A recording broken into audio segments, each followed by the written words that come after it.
আসসালামু আলাইকুম ওয়া রাহমাতুল্লাহি ওয়া বারাকাতুহু। আশা করি সকলে ভালো আছেন। তো আজকে একটা নতুন টপিক নিয়ে আলোচনা করব, সেটা হইতেছে tandem lifting. What is the tandem lifting? তো tandem lifting, where tandem lifting request and safety point for tandem lifting, অর্থাৎ ট্যান্ডম লিফটিংয়ের সাথে কী কী বিষয় জড়িত সেই বিষয়টা সম্পর্কে আলোচনা করব।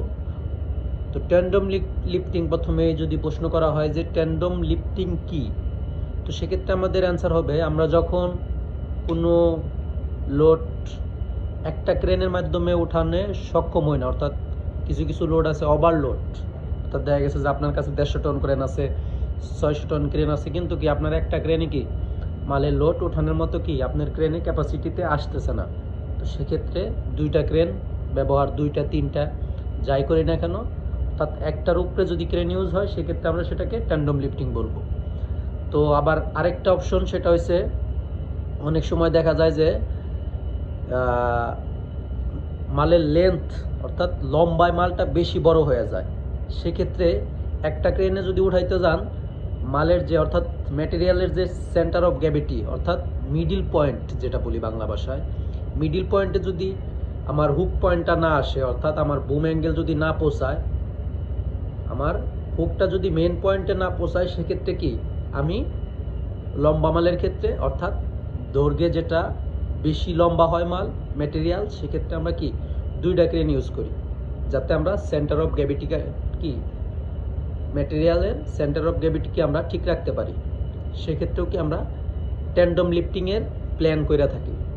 তো ট্যান্ডম লিফটিং মূলত যখনই আমরা একের অধিক ক্রেন ইউজ করব, সেক্ষেত্রে সেটাকে আমরা ট্যান্ডম লিফটিং হিসাবে কি গণ্য করব। আর ট্যান্ডম লিফটিং মূলত দুইটা কারণে ট্যান্ডম লিফটিংয়ের প্ল্যান করা হয়, অর্থাৎ ট্যান্ডম লিফটিংয়ের পরিকল্পনা করা হয়। এক নাম্বার কারণ, যদি মালটা অর্থাৎ ম্যাটেরিয়ালটা বেশি ওয়েটেবল হয়, অর্থাৎ দেখা গেছে আপনার কাছে 1000 টন ক্রেন আছে বা 500 টন ক্রেন আছে, আপনার যে ম্যাটেরিয়াল, আপনার যে ক্যাপাসিটি আছে, যে এরিয়ায় আপনি ইনস্টলেশন করবেন বা যে এরিয়ায় আপনি কি প্রতিস্থাপন করবেন, সেই এরিয়ায় কি আপনার রেডিয়াসে আসতেছে না, ক্রেনের যে রেডিয়াস আছে রেডিয়াসে আসতেছে না। সেক্ষেত্রে আমরা দুইটা তিনটা ক্রেনের কি ব্যবহার করে ম্যাটেরিয়ালটা কি এক জায়গায় থেকে আরেক জায়গায় স্থানান্তর করি বা এরেকশন করি, ইনস্টলেশন করি, যাই করি না কেন। আর দ্বিতীয় আরেকটা কারণে আমরা ট্যান্ডম লিফটিংয়ের প্ল্যান করি, সেটা হচ্ছে যদি ম্যাটেরিয়ালের লেন্থ, অর্থাৎ লম্বা দৈর্ঘ্য বেশি বড় হয়, সেক্ষেত্রে আমরা কি ট্যান্ডম লিফটিংয়ের প্ল্যান করি। তো যদি আমাদের প্রশ্ন করে, আমরা অবশ্যই চেষ্টা করব জবাব দেওয়ার জন্য। আমি চেষ্টা করছি আমার তরফ থেকে যতটুকু সম্ভব ততটুকু বোঝানোর জন্য। তো ইনশাল্লাহ সকলে ভালো থাকবেন। আসসালামু আলাইকুম ওয়া রাহমাতুল্লাহি ওয়া বারাকাতুহু।